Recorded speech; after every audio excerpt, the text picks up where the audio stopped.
السلام علیکم ناظرین، ڈرامہ سیریل اور جڑواں ایک نئے موڑ پر آ چکی ہے۔ شازیہ اور نانا میاں اس وقت شدید پریشانی کا شکار ہیں۔ زارا طویل عرصے بعد گھر سے نکلی ہے مگر اب تک واپس نہیں آئی۔ سرمد سے بات کرنے کے بعد ان کے دل کو کچھ تسلی تو ملی لیکن فکر کم نہیں ہوئی۔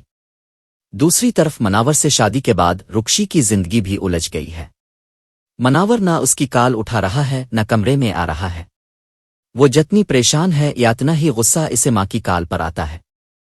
فرحت جب اسے بتاتی ہے کہ مظہر صاحب نے سارا کے لیے کام کے بارے میں صاف انکار کر دیا تو رکشی برداشت نہیں کر پاتی اور ماں کو جھڑک دیتی ہے کہ وہ مناور کی وجہ سے پریشان ہے اور انہیں تو بس سارا ہی نظر آتی ہے۔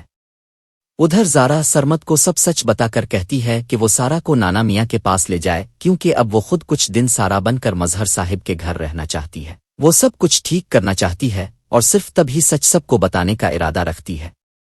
لیکن جب وہ سارا کو کال کر کے گھر سے نکلنے کا کہتی ہے سارا انکار کر دیتی ہے۔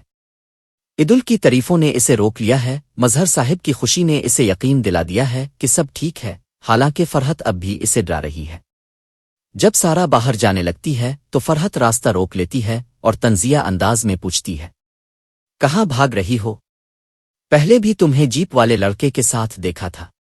سارا بازو چھڑا کر نکل جاتی ہے، خوفزدہ ضرور ہے لیکن ہمت نہیں ہارتی۔ جیسے ہی وہ گھر سے نکلتی ہے زارا اس کی جگہ اندر داخل ہو جاتی ہے۔ فرحت اسے دیکھ کر لپکتی ہے مگر زارا مکمل نظر انداز کر کے گزر جاتی ہے۔ عدل زارا، جو اب سارا بن چکی ہے، کو لے کر باہر گھومنے نکلتا ہے اور وہ پوچھ بیٹھتی ہے، کیا تم سارا سے واقعی محبت کرتے ہو؟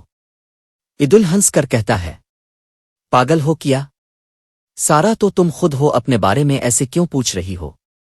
لیکن وہ جانتی ہے کہ وہ سارا نہیں ہے۔ جب وہ دونوں واپس آتے ہیں سلمان عدل کو روک کر کہتا ہے کہ وہ سارا سے فاصلہ رکھے۔ اس کی ماں اسے کبھی بہو کے طور پر قبول نہیں کرے گی، اگر بھتیجی ہونے پر ہی ڈانٹ کھاتی ہے تو بہو بننے پر کیا ہوگا؟